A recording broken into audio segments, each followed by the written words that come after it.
We all want to have a sense of purpose, personal freedom, and more meaningful relationships.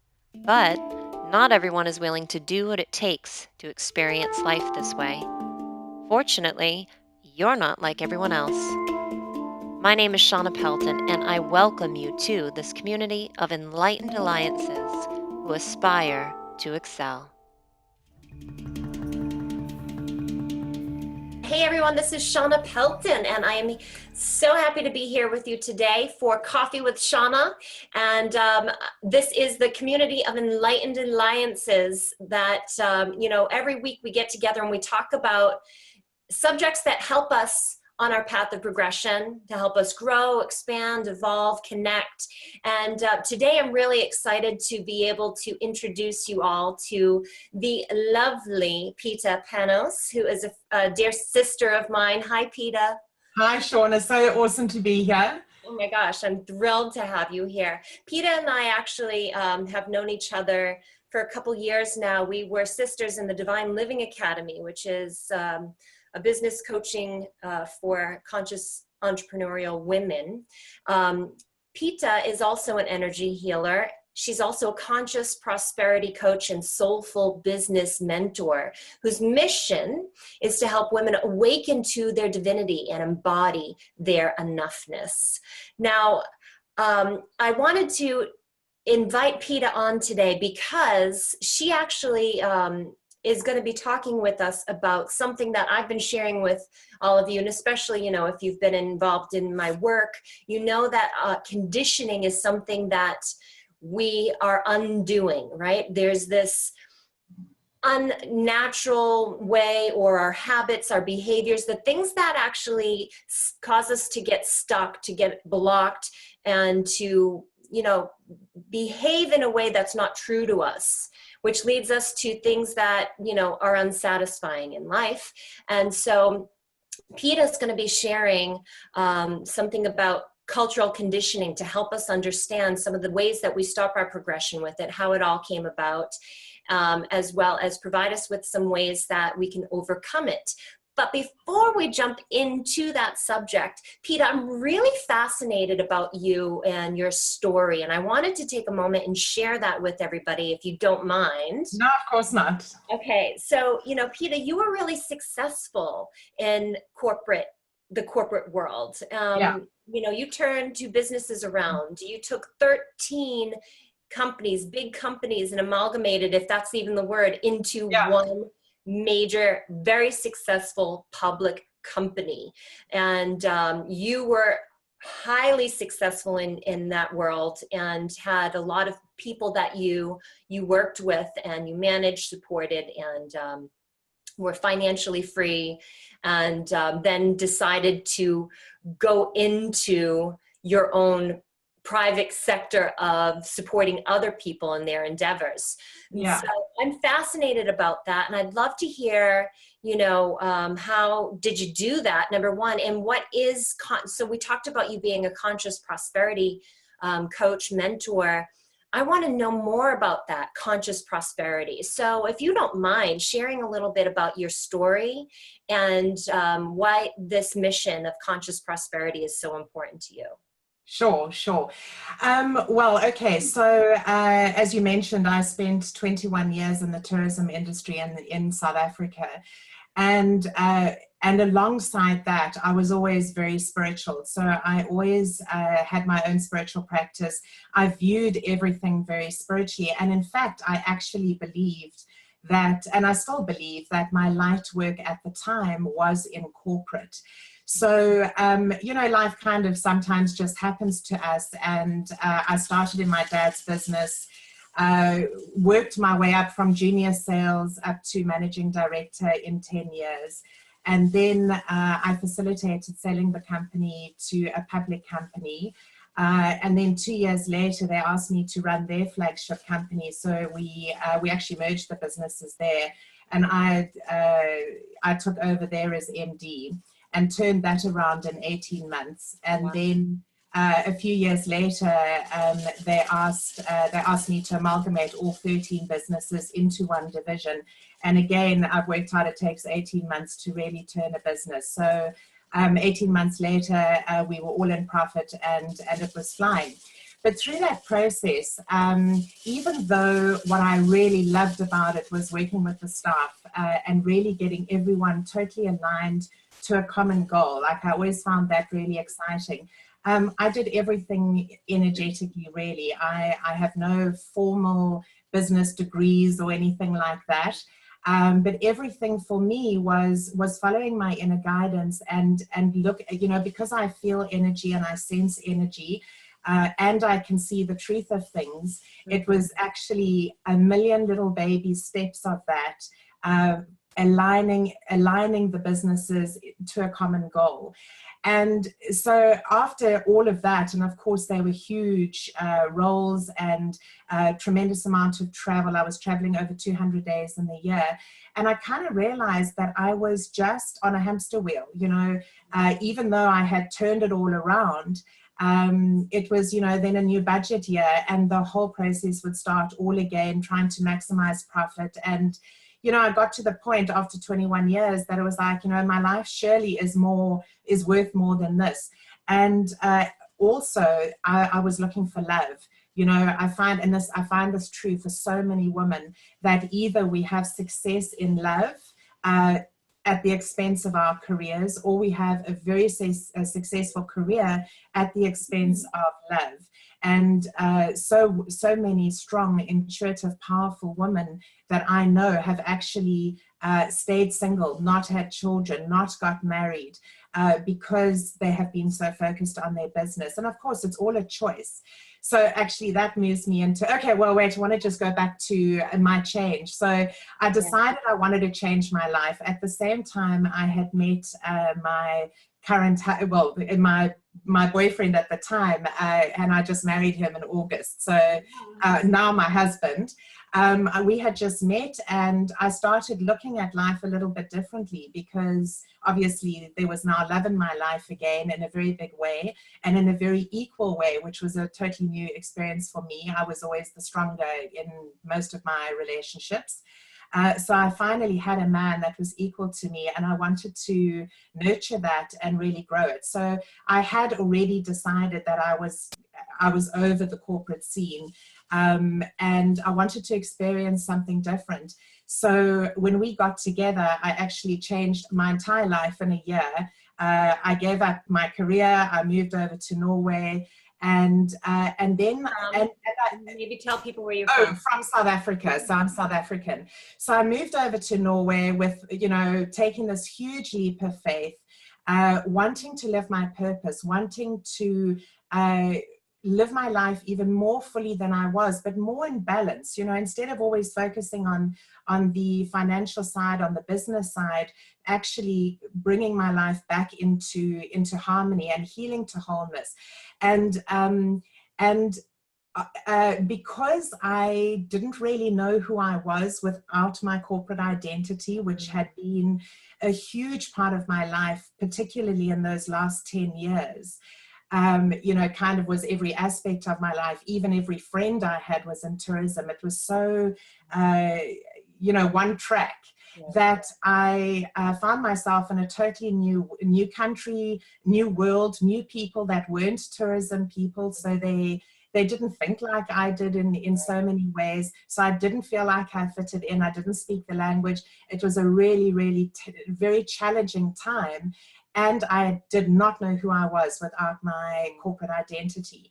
Well, it sounds like, you know, speaking of this topic about conditioning, it sounds like what you were going through is that you were realizing the breaking down of your old conditions. Well, yes, and what happened, the first thing was, you know, the loss of, okay, well, now what do I do? And the worst thing was, when it came down to it, even though I had this intention of living my soulful purpose, I had no idea what that was. I had no idea who I was then, and I had no idea what I wanted to do or who I wanted to work with. So it was a problem with clarity, which is a very big problem in that downward spiral, let's face it. And so once I had reached rock bottom, which of course we all have to do, that's exactly what I had to do. I had to find out who I was again. I had to start getting clear on what I wanted to spend the rest of my life doing. Yeah. In that phase, Sorry. I forgot, yeah, I just want to add this one thing. In that phase, I forgot that I was financially free. That's how bad it got. Yeah, so that's what I was circling back to, like the conscious prosperity piece. So Exactly. it sounds like you had that epiphany of realizing what it was that you wanted. Exactly. So moving on to the conscious prosperity path that I'm so passionate about, for me, the principle of conscious prosperity is understanding that prosperity is more than just money. Most people think, you know, they attach prosperity with wealth, but in fact, it's so much more. I call it the sacred square, and it's finding harmony in the sacred square, which are the four most important aspects of our life. And they are quite simply, we probably all know these: love, health, wealth, and meaning, fulfillment. You know, because without one, you don't have harmony. So many women I know are working, they're making a huge amount of money, and they get to the point of recognizing that they have worked so hard to get to this place where they're earning their income goals and they don't feel fulfilled. Oh, you know? so yeah, so I can see there's that conscious piece that comes into That's it. And so that's always bringing the sacred square back into harmony. And, you know, balance is a tricky word because we all think balance is like equal, and it's not necessarily equal, it's harmony. You know, we all want to have beautiful relationships and marriages and what have you. So it's, you know, and you might have a time where there's a much bigger focus on your love. Which is actually, even in your story, you know, you talked about focus on your business, and that was right for you then. And you knew that, you know, you kind of gave your all into that creation of that thing that you were focused on in business. And then it shifted, and then you had love, and then you moved your energy. And it's in that transition that I find that people get lost or confused, or stuck or uncertainty. And they're stuck because of fear, from my experience, you know, because they don't know what that realm is. They are so conditioned to what they've been familiar with. What they learned, whether or not it was right, wrong, good, or bad, is irrelevant. It's that like familiarity. And so because we go into this realm, I find that people will end up freaking out and going back to familiar, because it's this like, all right, I know myself there, even though I'm not happy there. And it stops us from taking action to get out of that place. So tell me about, with cultural conditioning in your eyes, other ways that you see conditioning. You know, what are some of the things that you can talk about? Like, how do you see it showing up in people's lives? Well, let's just talk about the one that affects all of us, because I think this is such, and let's even go one step further from cultural conditioning, because that's what we experience in the societies that we live in. However, there's even a bigger conditioning, which is mass consciousness conditioning. And this is kind of, well, this is humanity and this is how we do things, you know, and all of that is built in the old way, the patriarchal way of working hard. You know, how we've all grown up with that. Oh, your business is not working. Well, you need to work harder. You're not getting the results you want. Well, just work harder, you'll be fine. And at the end of the day, of course, I did all of that, because when we're in struggle and we're stuck and we're not sure and when we don't know what to do, we go back to all the things we think we should do instead of the things that we are guided to do. And this was my biggest change, because in my downward spiral and the beginning of my upward spiral, I was doing all the things that I thought I should do. I was following the formulas. I was emailing people 3 times a week. You know, I was doing all the lists of must-dos that we're taught in all of our courses and all of our training that we do. And I got to the point where it didn't feel congruent for me. I didn't feel aligned to it. It made me feel exhausted and drained, and I wasn't happy with any of the stuff that I was doing anyway. So I was always feeling like I was 8 steps behind where I needed to be. And I had to draw the line in the sand for myself. And prosperity was always the conscious prosperity concept was how I actually lived in the corporate world, very, very consciously, fine tweaking energetically, and following my own guidance on what needed to happen in order to get those businesses flying again. And yet when it came to my own business struggle, I went totally into my head and went to all the things that I was told I should do, and I lost my connection to my intuition. And that was a big process of coming back to myself again, remembering who I really am on a soul level, and then kind of looking at my gifts, recognizing, understanding and developing my gifts, because so many of us that are gifted, that are highly intuitive, we're here with a mission and a purpose. And what happens to us is we hide our gifts from an early age because we want to fit in and be normal. And yet those are the gifts that we bring in to actually be of service to humanity and make an impact. I want to pause on that because that's so significant, you know, and I often work with people on that. You know, we are trying to be normal because there's an innate desire that we have to be liked. Yeah. To fit in. And it's actually, when we study the neuroscience of behavior, there are 3 main themes for ego's motivations. One is for safety and survival, the other is for love, and the other is for validation, importance, you know, self stuff. We will override the desire for survival just to fit in. Sure. Just to belong, just to get that love that we think we're. Yes. Yeah. And so that I see as one of the biggest conditions that that we need to kind of tease out and look at ourselves to really say, like, who am I being that's not congruent with my soul's purpose, like you're talking about here. Correct. I think it's also about taking a giant step back and looking at it and looking at your life objectively, recognizing you come in alone, you go out alone. And while you're here, you know, like every day you are blessed to receive should be or can be a joyful, magical, wonderful experience. And we've all experienced magic in our lives, like that, you know, where everything's falling into place. We're so excited about what we're doing that our soul fire propels us through all the limiting beliefs we have and the conditioning we have. And I'm not saying one doesn't have to deal with that, because of course we do, but it's about recognizing it. Oops, okay, here's a problem. I'm feeling myself going back into that old pattern of struggle, or going into my head, getting ego, you know, going into ego on it, and actually recognizing that, because that's never going to stop, that we're human. That's the human condition.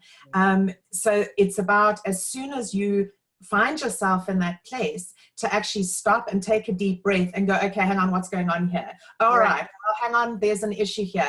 Maybe I need some healing on this. Is it a shadow issue? Is it inner child issue? You know, what is it about this block that I'm facing? What should I do? Should I tap through it? Do I need a healing? You know, it's like, as soon as you're conscious about it, you can make a new choice. Which is actually a really great point to bring up, because I find that, you know, people get stuck on the question sometimes. And one of the solutions that I see, you know, helping people move beyond that place of questioning is to learn new skills. To get you know, to get support, to have someone, a coach that you work with, that helps you to see your blind sides and helps you to ask better questions of yourself, and to, you know, undo those conditions.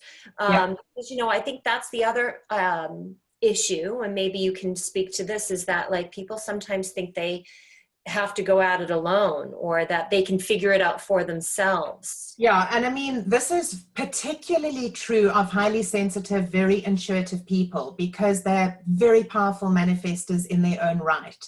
They know that they have magic within them, and they've got it right so many times in so many areas of their lives, often except in the area that they're struggling in themselves. And so that because they're so intuitive and because they understand their guidance, they assume that they should know what to do. And with most of us, and this is all of us across the board, when we find ourselves stuck, the first thing we ask is, why is this happening? And as soon as you ask that question, it makes you a victim. Right. The key thing is to actually remember that life is happening for you and not to you. So it's a case of, all right, let me not freak out. Here's a block. What is it? I need, and it's about growing. Note, I want to pause you. I want everyone to take that note down, because I've said it before. Peta just said it. It's confirmation. Why is this happening for me? Yes, that's the right question. Okay. And then it's a case of actually going within and recognizing what's actually going on, instead of, well, you see, this is going wrong. This is just showing me that I'm not supposed to be doing this, or I'm not good enough, because that is the global conditioning number one for all women, is the fear that we're not good enough. For men, it's similar, but it's a little bit different. It's, do I have what it takes? Right. But for all women, it's, am I good enough? Who do I think I am to be doing this work in the world? Even though it brings me such fulfillment and such joy. And the other one is, all I want to do is just do my work. Why do I have to market myself? Why do I have to put myself out there? Because that's where the struggle is generally. It's not in the work that we do. It's in the marketing. It's how do I say what I do? Because most of us, soulful entrepreneurs or practitioners, think and feel in the language of light. So for us to ground our information down enough so that people understand what we do is half the issue. And really, it's all about coming into alignment with it. It's about you have to move through the gateway of self-love and acceptance in order to do your soulful work. And that gateway is where many of us get stuck. Right. I have a question. So I know that you do a lot of work with entrepreneurs, as a business mentor and coach. What about people who aren't necessarily entrepreneurs, but perhaps like you, in your experience of recent years, you felt your soul work was in corporate, was doing the thing that you were doing, even though it wasn't your own entity. So how do you translate this into that realm for someone maybe who's listening that might have that need? Sure. Well, yes, predominantly I work with entrepreneurs because what I'm really, really passionate about, like the women I want to help the most on the planet, are women that are so gifted, and they are such amazing practitioners in what they do, amazing coaches. And because they are not used to putting themselves out there, mainly because of their conditioning as children, trying to fit in, and children are seen and not heard, and all of those sort of things. And what I'm finding with a lot of my clients, because it happened to me, is a lot of karmic baggage, let's call it, about persecution.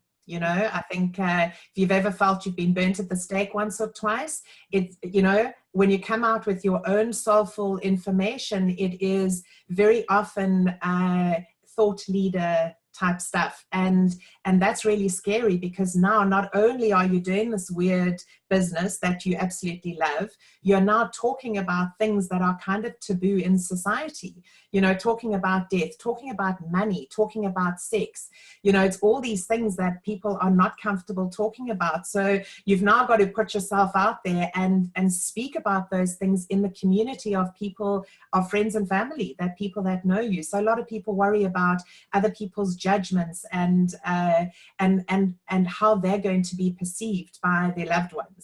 So it's a tough thing, let's face it. Having your own business and really putting yourself out there is not an easy gig. No. But I wanted to come back to what you were saying is very often I have corporate women that that are looking to grow, because essentially you've got to, in order to up level or upgrade your life, you need to grow spiritually, emotionally, and mentally, so you can get your shit together in the physical. So yes, I don't only coach entrepreneurs, and I don't actually only coach women. It's more about where the person's at and where it is that they're trying to go, that they have their sights on, that they know that they're being pulled or called. Those are my people, because I believe those people are conscious enough to know that they have a mission, to know that they have a purpose, and to really want to live that purpose to the best of their ability. And I mean, to me, the most fun I ever have is working with women like that. I'm sure you feel the same way. You know, that they're saying, okay, I know I've got conditioning, help. I know I've got this big issue. I need somebody to hold my space. It's my blind spot, and I need help to go in. So many of the women. Let's talk about that. What are some of the ways that you support people in undoing conditioning? Or what would you recommend? Maybe even, you know, regardless of like ways that you do it, let's hear some tips that you might share if there's someone looking to undo their conditioning. How I work with a coach. It's so tricky. I mean, Shawna, you and I have spoken about this so many times. We've even done sessions for each other. We all need support, and we cannot see our own stuff because it's so conditioned. We don't recognize it as conditioning. And conditioning can also be doing something in the way that your mom, let's say, did it, and then not appreciating the way she did it, making a very conscious effort to not do it in that way, and yet still suffer from the conditioning because there's a discord there, you know. So yeah, for myself, I'm sure you do as well.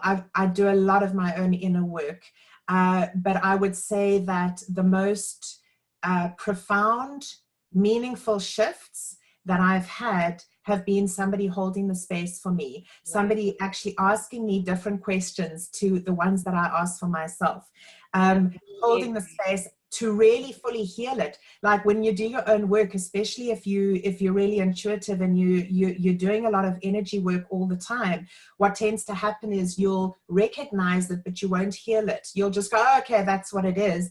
But then 6 months later, you're still suffering with it because you haven't actually healed the wound. And you know what, that's actually, you know, a really good point to bring up is that people recognize it, but they don't take the action steps towards healing it, you know, so they're living in this state of processing, you know, and it's almost like glamorized now. It's like, oh, I'm processing something. And it's also like processing it. and it's also consistency. It's consistency as well. I mean, I think of the thousands and thousands of spiritually minded women that I've met in my life. All of them know a lot of processes. They've all done a huge amount of work on themselves. And yet when I ask them, okay, so what's your daily practice? They go, well, you know, I don't really have time. And I only do it when I need to. And that is no longer supported on the planet. We are going through such an ascension and a quickening since 2012. We can all feel it. Everything is changing, and we now, without that daily spiritual practice, without strengthening our own energy field and our physical bodies, we're not able to hold the higher vibrations for too long. So we have glimpses of high vibration and we get sucked back into struggle, you know. All right. Again, pause. I want everybody who's listening to really take note on that, because there is such profound truth, and it was so beautifully and very elegantly stated. You know, there is this need for us to be able to hold. It's funny because people say this is what they want. They aspire for more. You know, they want to be conscious prosperity. They want to have conscious prosperity, which is holding more prosperity. They want to have conscious relationships, which is holding a better relationship. It's like up-leveling our vision for ourselves individually as well as collectively. To do that, we need to be strong enough to hold that identity, to hold that vision of ourselves and embody it, which means, yes, we have to do our work. But some of the conditioning beliefs around what that work is also not true. Like, I actually think that, you know, we used to think, oh, you have to sit in an hour and a half meditation every day. And I know people who do, and maybe that's what works for them, but we're all unique individuals. Yeah. I can sit for 10 to 20 minutes and boom, my energy shifts. I have the results that I need because I've already practiced and trained. I've trained over many, many years of developing skills. And I think that's also important to recognize. And then also recognizing that, you know, it's not one size fits all for every individual or for every challenge. So sometimes you might need that coach to help you through a new skill, or to really help you anchor in your power and light, and then work on it at home alone. But yeah, to your point, yes, we do need to make a habit, but that ritual is going to be different because you are different from everybody else. And Correct. to allow space for that. So let's go back to the conscious prosperity thing for 1 second, because for me, the most important principle of conscious prosperity is to recognize that there is only abundance. You know, it's like all these people like, you know, get abundance in your life. Come on, you have abundance in your life. We all do. The natural world is abundant. It's a powerful point right there. It's like sometimes you say these things and I'm like, I want it to soak. I want to soak in that thing, because it's almost like I'm downloading as you speak all this wonderful like gold. So the abundance is already here.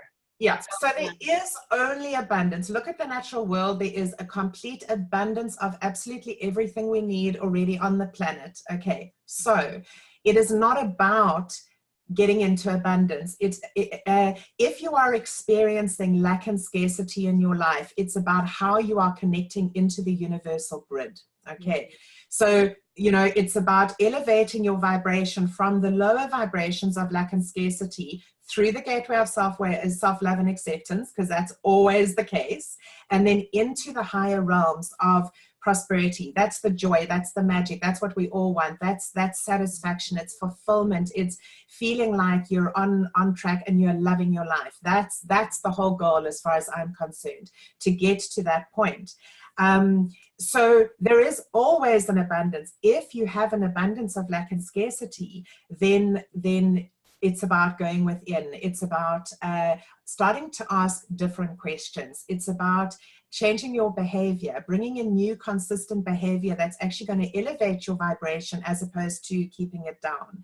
You know, so that's the first principle. The second one that is key critical is to understand that the source, and this is so important, the source of your fulfillment, the source of your love, the source of your wealth, the source of your health, and the source of your fulfillment is your inner God self.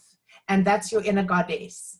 So it's like, seriously, once you know that, isn't the most important thing you could possibly ever do in your life is focus on that, you know, and elevate that, bring all of that into harmony, because then you live the exact life that you want in complete prosperity, which is the highest vibration that you can live in, where everything is in harmony and you're at peace. And then you're responding authentically instead of reacting in the way that you think you should.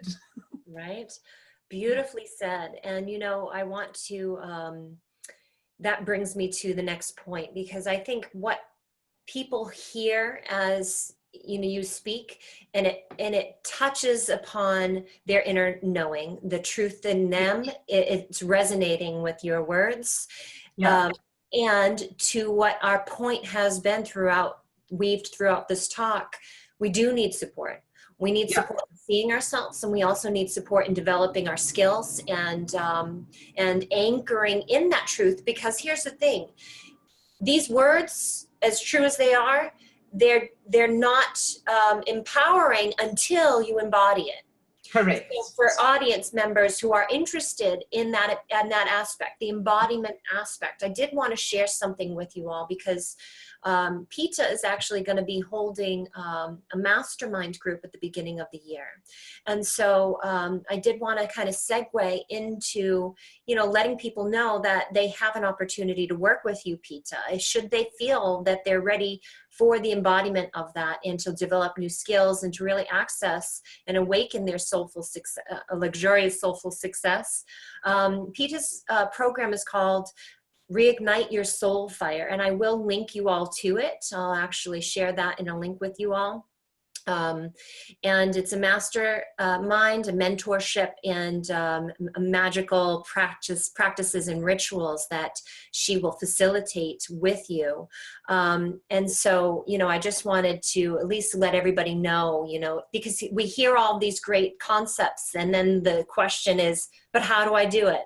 So Sure. we have a how to, and that's what the program is all about. So can you just really, you know, very quickly in like 30 seconds, can you help us understand what this program is going to be, like details of it?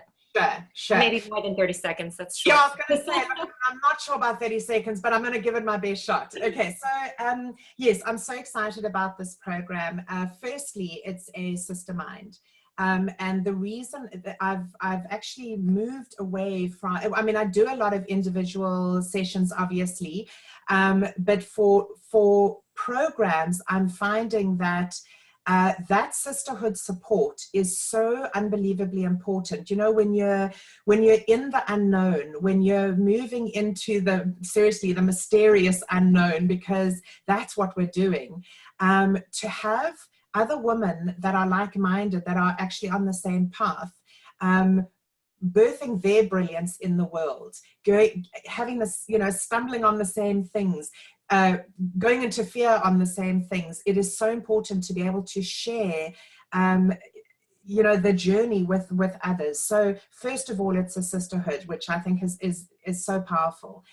It's for 6 weeks. So it starts on the 1st of January and it ends on the 9th of February. And the reason we have that is because it includes a 40-day prosperity plan, which is the best prosperity plan I've ever come across. It's so good. And this is specifically for the mindset mastery of prosperity, to really anchor in. You know, it takes us 40 days.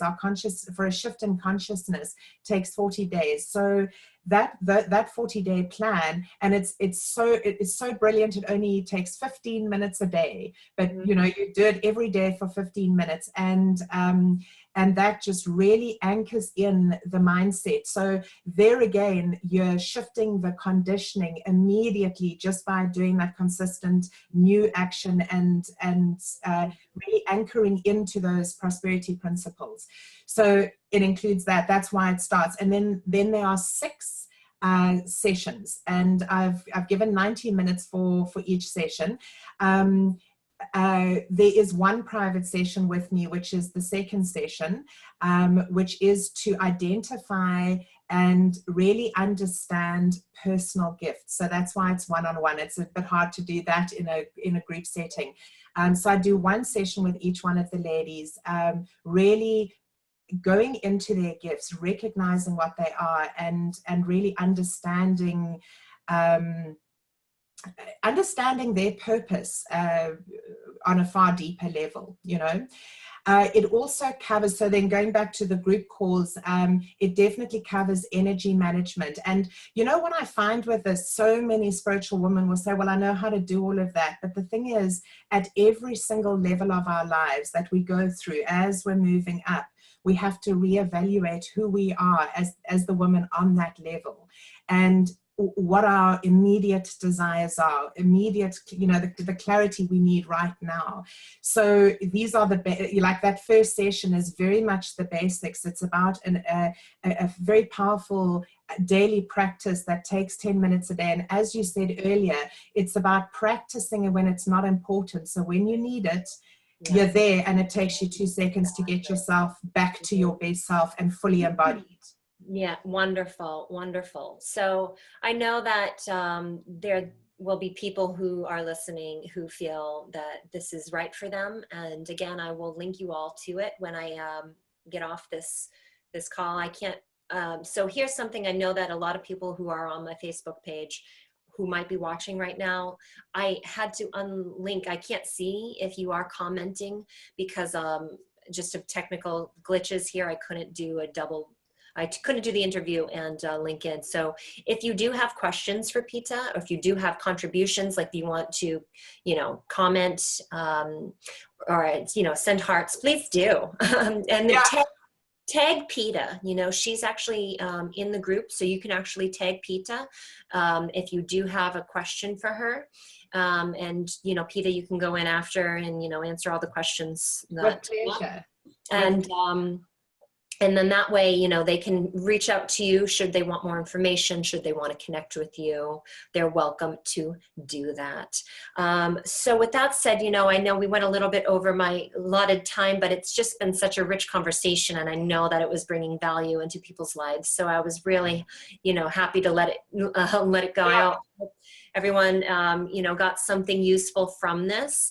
And, if it calls to you, take advantage of this wonderful opportunity. Peta's a wonderful coach. She has so much, as you heard her story, so much to share and help you access your power and potential within. So with that said, thank you, Peta, for being here with us today. You're so welcome. And it's always lovely to be with you. Always lovely to be with you too. Light, and keep me posted on how things go for you, and we can definitely do this again in the future. And that'd be great. Everybody who is watching, thank you so much for your participation. It has been a pleasure, and hope you can take advantage of the opportunity to work with Peta's work, Reignite Your Soul Fire. So with that said, thank you everybody for being here today, and I hope to see you all next week on Coffee with Shawna.